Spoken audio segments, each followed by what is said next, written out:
Salut à tous, c'est Manu pour RCF1. On va faire ensemble la revue finale de la F103 GT de chez Tamiya avec la carrosserie donc Toyota Gazoo TS050 hybride. Hein, le nom est assez long hein, donc la voiture qui a gagné aux 24 heures du Mans l'année dernière notamment. Donc cette F103 GT, on va parler ensemble donc du montage et également un petit peu des options qu'il est possible de faire dessus, des améliorations qu'on pourra apporter pour gagner un petit peu en performance, mais on va pas parler non plus de compétition, de ce genre de choses, hein. C'est vraiment un châssis loisir, hein, ça reste un châssis loisir F103 GT. Et puis on parlera un petit peu de tous les détails, de tous les essais que j'ai pu faire, une petite vidéo sur piste indoor. Et puis voilà, ça sera pas mal déjà. Je vais vous montrer déjà un petit peu comment se compose ce kit. Donc on a bien sûr d'un côté la carreau. Donc la carreau F103 GT donc sur la Tamiya là, donc c'est donc une réplique de la LMP1 de chez Toyota. Donc faut voir qu'il y a pas mal en fait de montage, de collage à faire dessus. Hein, donc par exemple tous les longs arrière. Ici en vertical aussi, on va avoir les phares. Devant, on va avoir pas mal de choses. Et puis surtout au niveau de la peinture, là on a quand même beaucoup de boulot. Enfin pas trop la peinture, mais surtout les autocollants. Il faut compter 3-4 heures hein, pour tout compléter. Il y a plus d'une centaine d'autocollants hein, sur cette voiture. Donc ça donne un rendu vraiment bien main. Sur la piste, c'est vraiment joli à regarder. C'est malheureusement un petit peu fragile. Hein, on voit avec par exemple des lames devant, là, ce genre de choses. L'aileron Lexan derrière, c'est assez fragile à rouler, donc faut rouler cool. Hein. C'est vraiment une voiture plaisir à rouler. Il ne faut pas vraiment parler de compétition avec ce genre de truc. Le nez avant aussi est collé. Petite astuce de montage, dans le kit, en fait, il préconise d'utiliser du double face en fait, pour toutes les pièces à coller, hein, toutes ces pièces-là. Moi, j'ai utilisé de la colle reposition, enfin pas la colle souple, en fait, qui s'appelle E6000. Hein, c'est une colle qu'on trouve aussi sous le nom de Chougou, ou qu'on trouve aussi chez Udi comme de la colle de réparation de carrosserie. Hein, c'est une colle qui marche vraiment fort et puis qui a l'avantage de vraiment être bien adaptée au Lexan tout en restant souple hein, sur les déformations, sur les chocs et tout. Donc ça c'est vraiment cool. Donc la carreau vraiment superbe, hein, vraiment c'est comme d'habitude chez Tamiya ils savent faire. Alors il faut prendre son temps pour la faire, mais ça rend vraiment bien. Un petit point donc après sur le châssis, donc c'est un châssis qui est fait à base du 903 classique, hein, qui est dérivé du 903 classique, sur lequel en fait vient se rajouter un pare-choc avant. Hein, donc en dessous en fait on n'a pas tout à fait la même forme de châssis. Le châssis c'est un petit peu plus large ici pour pouvoir accueillir le pare-choc. Par contre tout le reste c'est la même chose, même T, même support de batterie, etc., même support moteur. En fait toute la partie arrière est la même, il y a juste la platine centrale et puis la platine inférieure qui change par rapport à une 903 classique.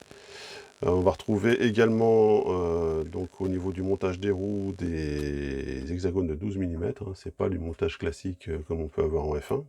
Hein, c'est du 14 mm à l'arrière, des roulements à l'avant.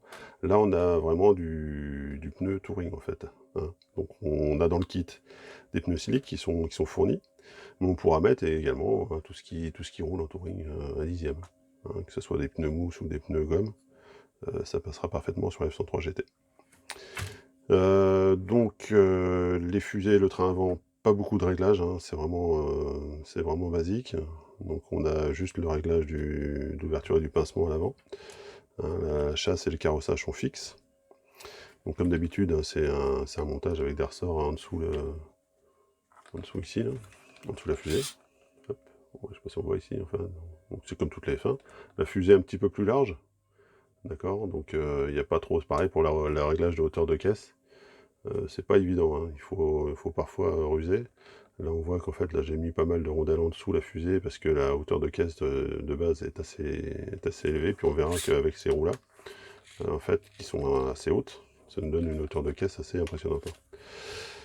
Montage du cerveau, donc là pareil, hein, c'est un montage à l'ancienne, on va dire, avec du double face.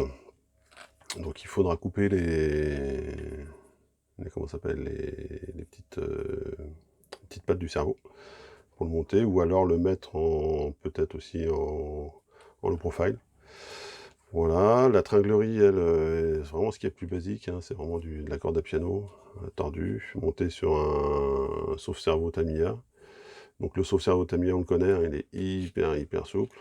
Alors, c'est bien parce que du coup, quand vous prenez des chocs, ça bouge tout de suite, hein, le cerveau ne prend rien du tout. Par contre, si vous voulez de la précision dans la direction où on appuie, c'est plus compliqué, quoi. Hein, donc il faudra repasser, là par exemple j'en ai monté une autre, je vais vous montrer. Hop, avec une carreau, voilà. Il faudra passer donc sur un système par exemple avec un cerveau low profile et puis des biellettes à pas inversées.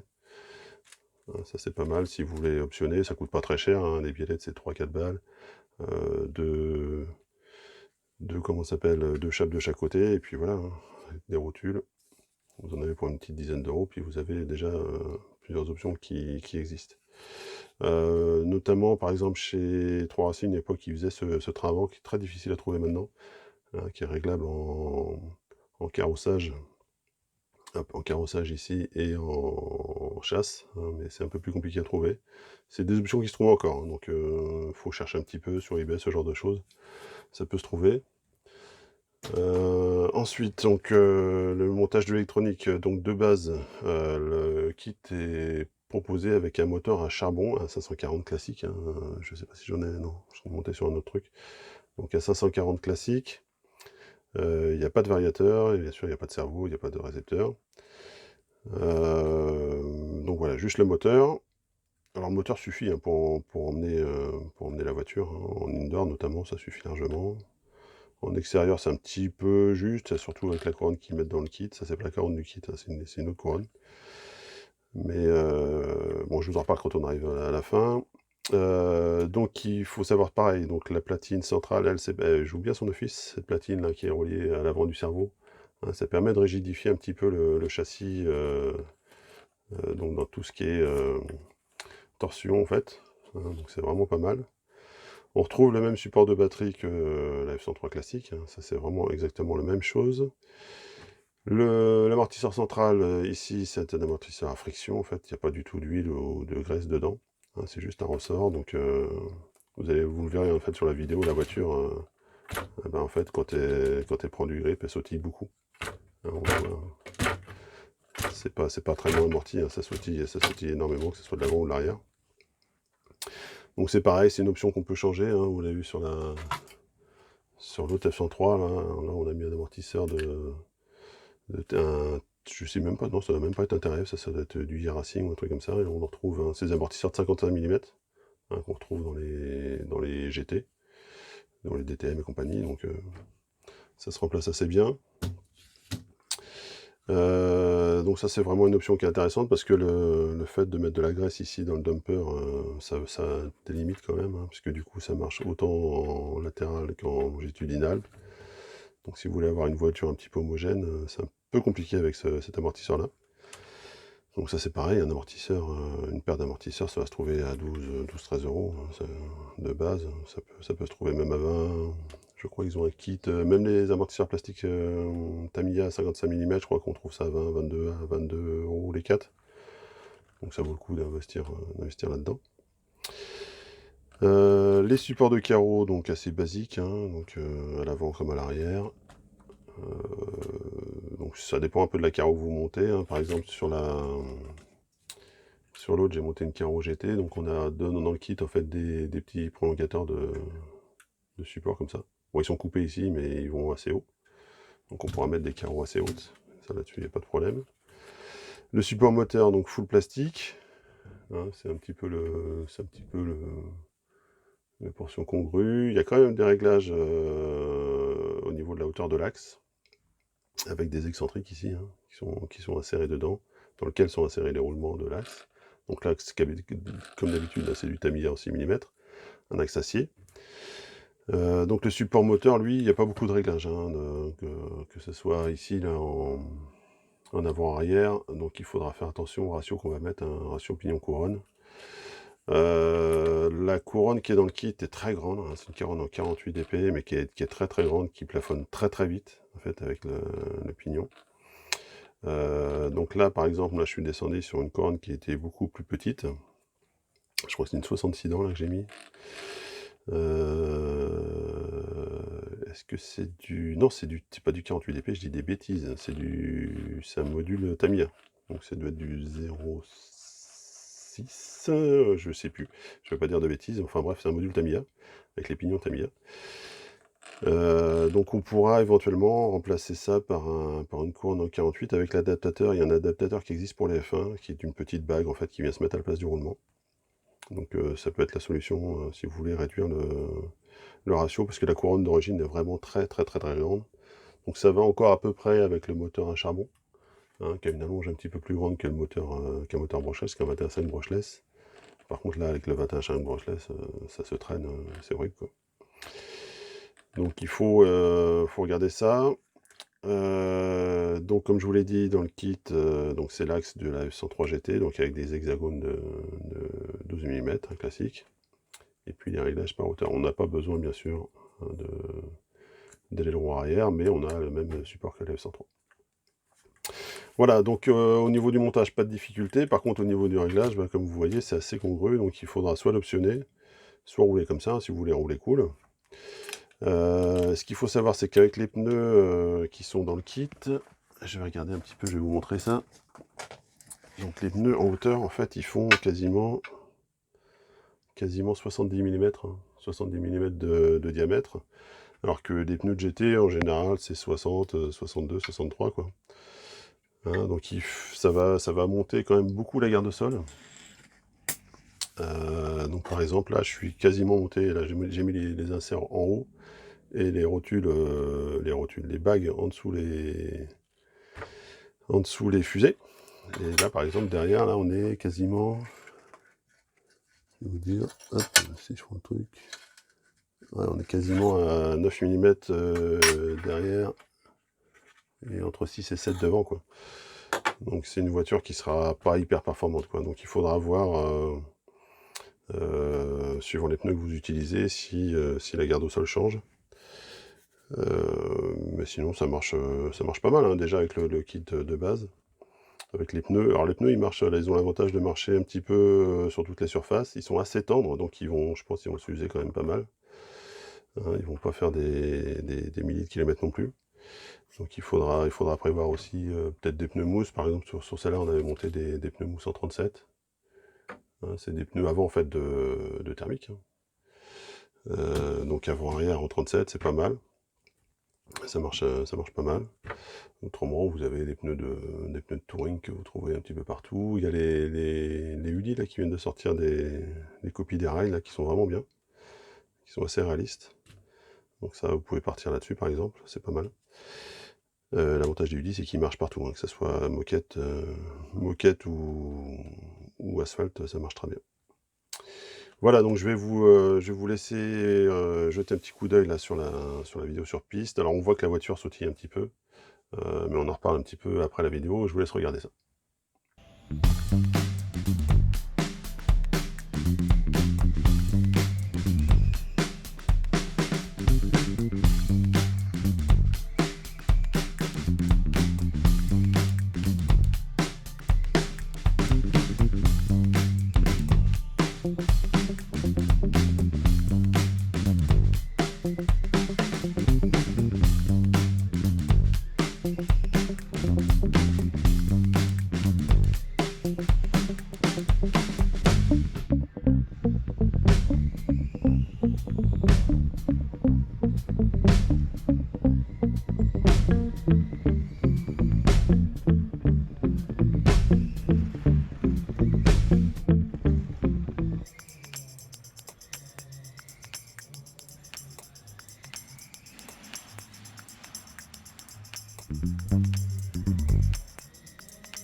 Donc voilà ce que ça donne avec cet essai sur moquette. Alors moquette, pas énorme grip non plus, hein, donc c'était une voiture qui était, bon, bah, facile à piloter, hein, la voiture avec la carreau, un petit peu d'appui quand même.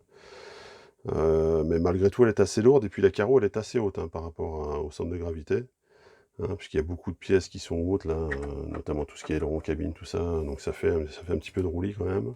Elle sautille un petit peu, je vous l'avais dit, hein, notamment au niveau du train avant, qui est un peu souple, les amortis, les ressorts qui sont dans le kit sont un peu souples, je trouve. Donc il serait peut-être pas mal de les durcir. Donc à voir après, suivant ce que vous voulez faire avec la voiture, hein.